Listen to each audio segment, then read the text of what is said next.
Today's sales leader faces increasing pressure and seemingly impossible quotas.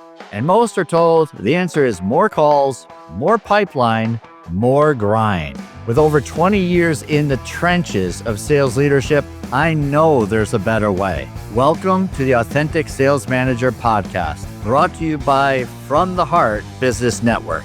I'm your host, Harry Spaight. I believe in celebrating wins, visualizing success, and making sales and sales leadership honorable. Let's go. What is a good word? Jim Ghormley is joining us on the Authentic Sales Manager podcast. Very excited to have Jim here. He brings a lot of experience in the sales leadership world. So Jim, welcome to the Authentic Sales Manager podcast. What is the good word, sir?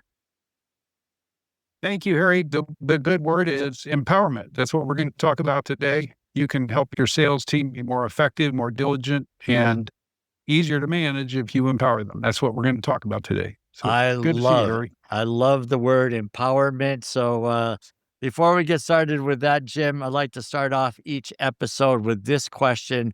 What does an authentic sales manager mean to you, sir? It means someone who's real, who's candid, who does not play games, but listens and connects on a very real level with their team and their customers. They're not trying to pull quick ones and manipulative sales moves. They're just trying to get to know people, build real trust and real value. Yeah, I like it. Building real trust, value, not being manipulative. And that's all the shady characteristics of people we don't want to be around, especially as a leader. So good Very stuff. true. So Jim, tell us a little bit about your background and what it is you're doing today. Well, I began my career back in the 80s. So I graduated college with an electrical engineering and computer science degree. I went to work for IBM, covered the Bank of America account, had a lot of fun, a lot of great years there, learning their way of selling, which I really applaud and appreciated. I went and became a training instructor for IBM down in Texas. So I was helping, new IBM reps come in and learn how to sell the IBM way. Then I ended up in St. Louis where I was a marketing manager, and then hopped around between a variety of tech companies where I've been a sales leader or a sales VP for about 30 years. So I've had the pleasure of leading a lot of great sales teams and selling a lot of cool technologies. Yeah, excellent. So we're going to get a little class maybe from IBM today. Yeah, I don't there know if you that's go. patented, but you're the first that I've had this opportunity. So what stood out for you in the IBM days as far as coaching and leading sales teams? Was it that different than what it is today? I think at that time it was different, but I think a lot of sales methodologies have sort of evolved along the lines of how IBM did it. It's just a methodology that tries to connect with the customer and demonstrate real value and then understand their pain points and then convert that into something you can solve with them. So it was unique at the time, but it's become more commonplace today. Okay. Well, it seems like people are looking at pain points a lot, but it's mostly related to product and the service that one provides. Whereas today, I think people or buyers especially don't really want to talk about product and services anymore. No, they sure don't. Right? Was it different back then? Would you say that you could go in and talk about product and services more than you can today? It was very different because, the IBM stack of technology was extremely complex and, it was mission critical for these businesses. And they really were highly dependent on IBM and the IBM reps they worked with to solve their problems. They didn't have, CIOs in those days. They might have a director of data processing who was not, and they weren't empowered properly to lead the charge on how they were going to deploy and manage technology. So we were able to come in and help them with that and be on their bench, working with them to solve their problems. Yeah, that definitely is a lot different, right? Because you're dealing with not that to put down the buyer back then, but it was not like they were in these positions of being a CIO where they're well educated, maybe more Yeah, educated than their seller is. sure. and they know more than what the seller does. But Right. back then, it sounds like it was a little bit different. It was, and obviously sales has evolved over the past 20, 30 years where we have a very intelligent buyer that really doesn't want to deal with a salesperson. Yeah. We have to morph ourselves and be more of an advisor than a pure salesperson, helping them understand, their options and the benefits they're going to gain, and helping them figure out the cost justification, et cetera. Fascinating. So how was leadership in sales? How was it similar and how was it a little bit different back in that era? Well, I think, IBM, in my experience, and I'm sure not every IBMer had the same experience, but I found it to be a very empowering culture. I had a manager when I was a youngster. I was probably 28, 29, who basically pulled me in his office and said, "Hey, you're off and running. You're doing great. What do you want to do the next 5 years? And how can I help you achieve that?" And that was music to my ears because I was able to share some things that I'd been wanting to do and some things I needed to do. And he helped me plan out a course of action to go achieve those things. And so it became chasing after my own goals, which obviously were valuable to the company. And that was very empowering to me. And that's sort of what I've learned in managing reps today is if you listen to them and you coach them on where they're trying to go and what they want to achieve, and you become that coach that's helping them achieve their own goals, then they're going to hit the ground running and go make it happen because that's very motivating to them. Yeah, I love this conversation. I was just having it recently with one of my clients who didn't really want to ask about personal goals because they felt like they were intruding to the private space of a person. It's like, well, Sure, don't you sure. need to know their personal goals to some degree? What's your Right. thought on that? Well, I think there's ways to couch that question. Obviously, you don't want to invade their privacy and you respect those boundaries. But, you can ask an individual, hey, as you look at your career and where you're heading, what are some of your critical goals that you want to achieve?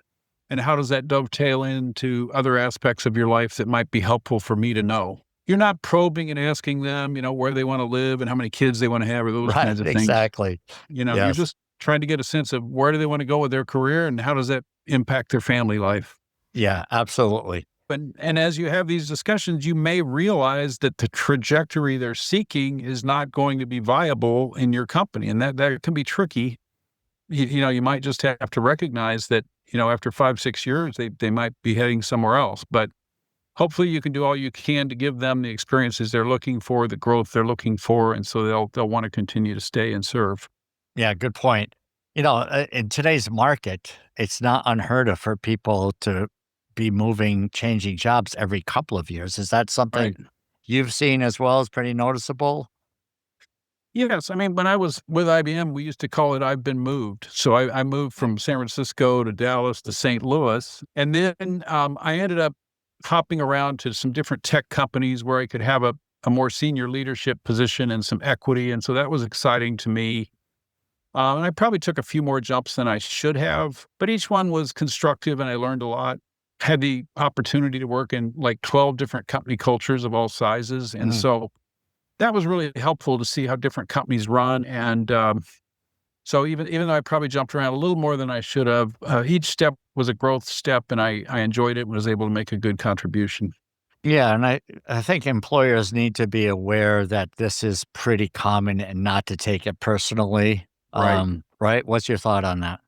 It is becoming very common, and a lot of folks on social media are being encouraged to keep hopping around. So, but that's again where empowerment can really help. If you've had discussions with the employee on where they want to go and what they want to do and how you can help them achieve that, that's a pretty good situation for them to have an employer that's asking those questions. So maybe that will help them say, "Hey, I've got a good thing here. I don't want to hop Right. around. They're trying to help me improve, my skills in the following areas." Yeah, exactly. Jim, we're going to take a quick pause here to hear a word from our sponsor. What if every rep on your team got a personalized coaching audio message from Larry Levine every morning based on their individual strengths and growth areas? That's what we're excited to tell you about, daily audio coaching powered by Sales Index. Each rep gets a short, practical coaching session from me they can listen to on their way to work or in between calls. It's not generic training, it's personalized micro coaching that helps your reps make small gains every day that add up to big results. Big things happen when your reps take effective action every day. Learn more about how it works and get started at salesindex.ai.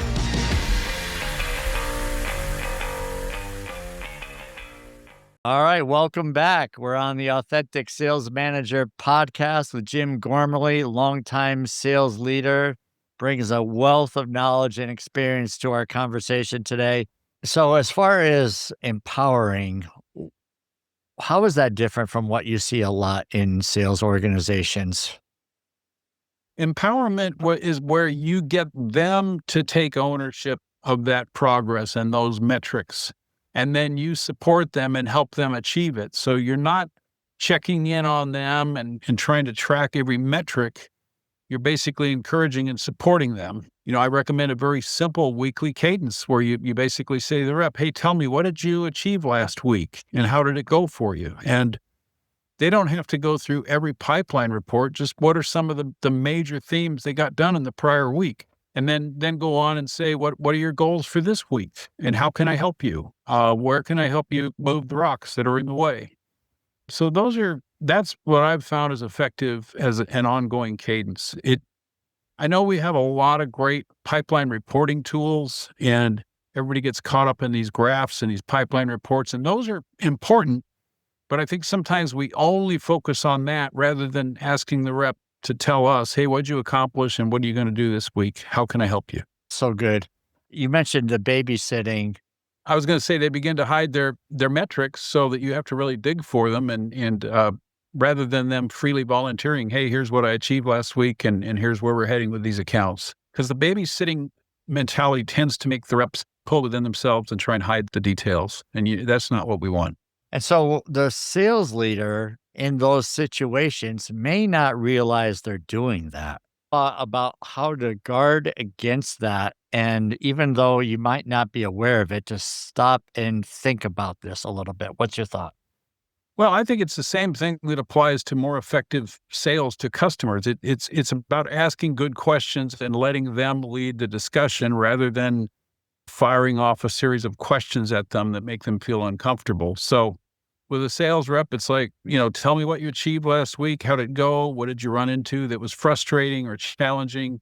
And how can I help you? And don't make them feel like they're under a spotlight answering each of those questions. Let them just answer in their own way and try and hear what they're saying, what their heart's saying, and coach and encourage them through that. So good. How do you suggest that a sales leader who might get frustrated handle these types of situations so that everyone feels good about where they are? What's your thought? Well, I think, the more open and transparent you are with the sales rep, the better. If you say, hey, as you know, I need to report this on up the ladder so we can see how we're doing as a team and how we're doing as a branch or a region. So help me understand how you're going to get to your number and what kind of help you need to achieve that. And so let them take the lead in that and explain what their plans are and figure out some checkpoints that you can use to track their progress against that without babysitting or being a drill sergeant. So that might be something like, okay, if you recognize you need to have more initial client engagements, how many do you think are reasonable for the next couple of weeks? And how can I help you achieve those? Exactly. And so if you begin to change your speech a little bit and just say, hey, as you know, we have metrics to achieve so you can be successful and so all of us can be successful. Please tell me how you plan to improve these metrics and what I can do to help you. Where can I jump in and help you make this happen? Excellent. Now, that's where you need reps that are self-managed and self-directed. So that goes all the way back to the hiring process, making sure you find those reps that want to go make it happen. They want to own their process. They want to own their territory. Yeah, I love it. We're going to talk a little bit about owning the territory. I just love this conversation. So let's take a quick pause and we'll hear a word from our sponsor and we'll get right back into this. Sales leaders, hiring salespeople by resume and gut feel is expensive. The interview tells you how they talk. Sales Index Hire shows you how they sell. With Sales Index Hire, you get data-backed sales candidate screening built from the same assessment science used with millions of salespeople. See who is recommended, who's worthy of consideration, and which candidates are not recommended before you invest hours interviewing. So stop guessing and start building a stronger sales team. Learn more at salesindex.ai.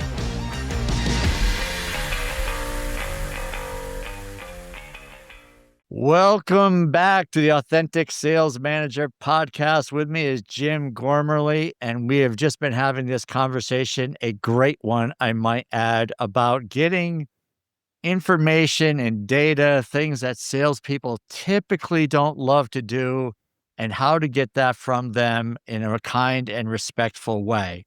And one of the things you talked about, Jim, is it goes back to hiring and finding people who want to own it, to want to own their business and own their territory.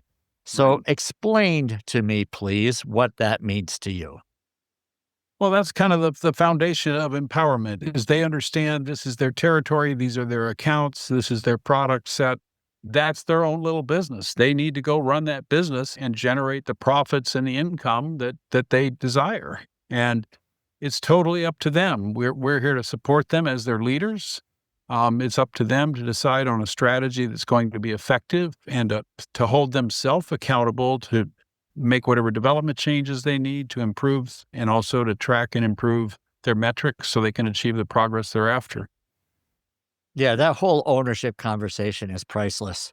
Yep. If you're not having that conversation in an interview and a person is just looking for a sales job, likely to happen there.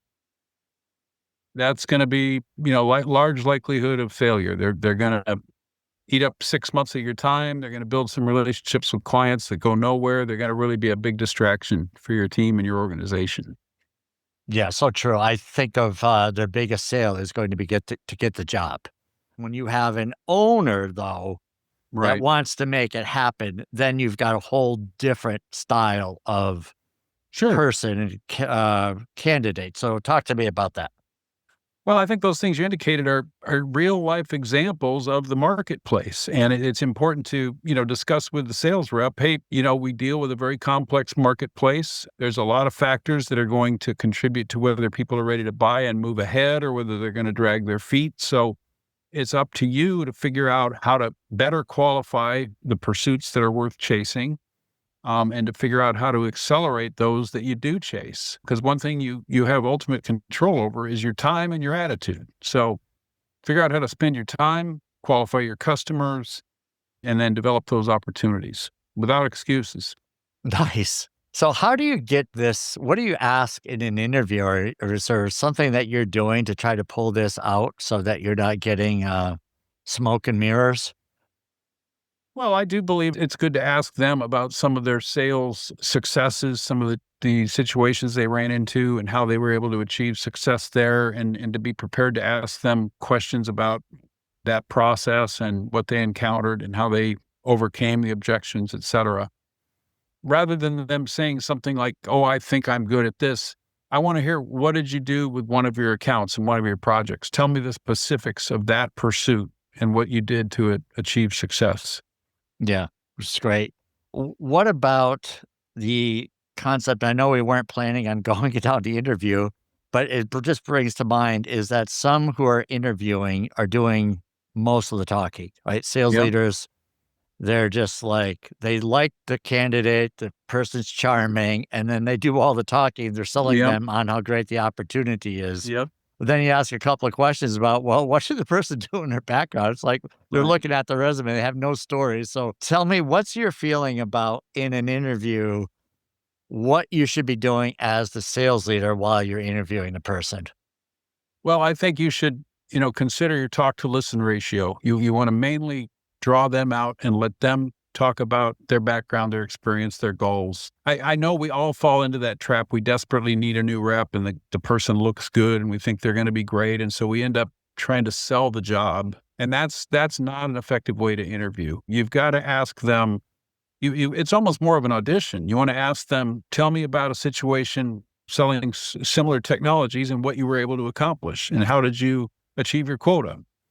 And then, draw that out of them, let them answer in their own way and try and evaluate whether they're being real and whether they're being honest with you or they're just trying to, to tell you something that they think will sound good. Yeah, it's great. Do you have a list of questions that you're trying to ask a sales candidate, or are they different for each person? I have a bulleted list of things I want to focus on. I don't necessarily hit all of them with every candidate. It kind of depends on how things flow, but I spend a lot of time talking about their background, their successes. I spend time talking about their goals and their ways that they're trying to improve and enhance their skills. I talk a little bit about how they do with customers and what they like about building strong customer relationships and about their teamwork. How do they work with their team members? So there's 4 or 5 major sets of questions I focus on, and I may or may not ask follow-up or go deeper depending on the way they answer those questions. Yeah, that's excellent. Well, at least, there's like a pattern, right? So you have a group of different types of questions. You've got the key areas. That sounds Right. really good. So when a person comes on board, how long does it take to figure out if they're really a fit, would you say?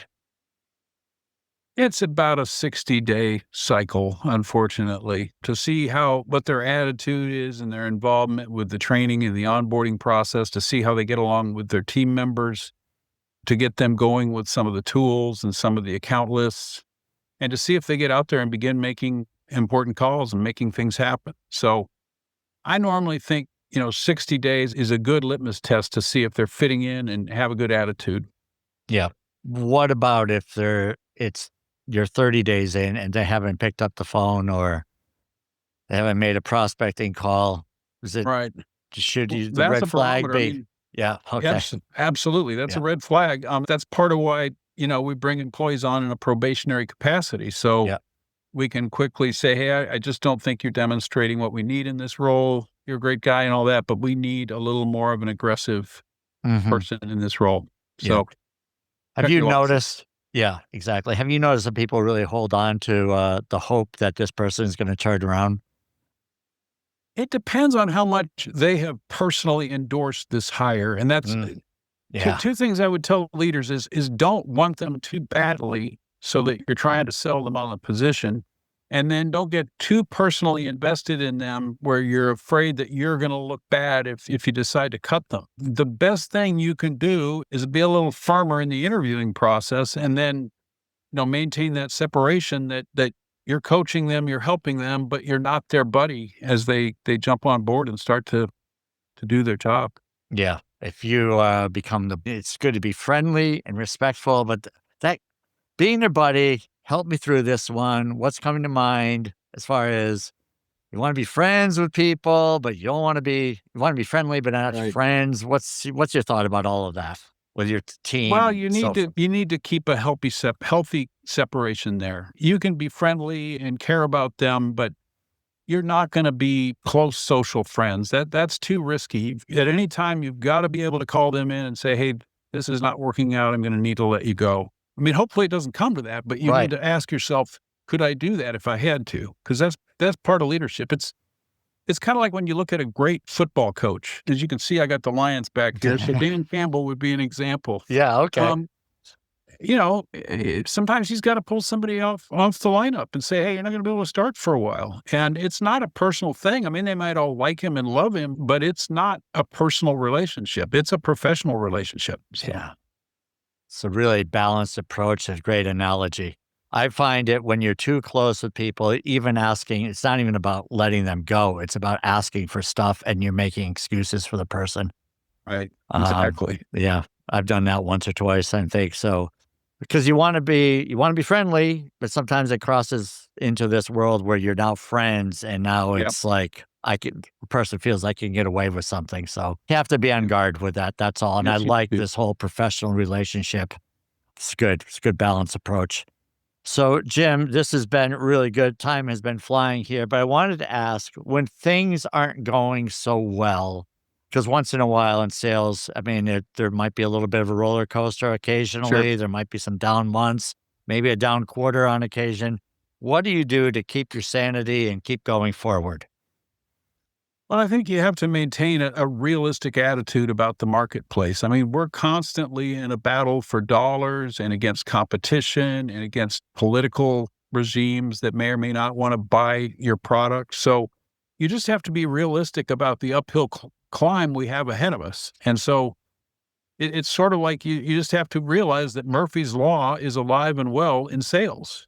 Things are going to go wrong. And so you have to anticipate and be prepared for each of those hurdles that you have to overcome. And sometimes they do stack up and it can be very discouraging. So that's where you just need to remind yourself, let's press on. We'll get through this. We can do this. So Yeah. positive self-talk. Yeah. Positive self-talk and some grit along the way. Yeah, absolutely. Yep. Yeah. It's great. Outstanding stuff. This conversation just flew by. Jim, where can people find more of your brilliance? I'm a SalesQB fractional sales leader. They can look for me at Jim Ghormley at salesqb.com.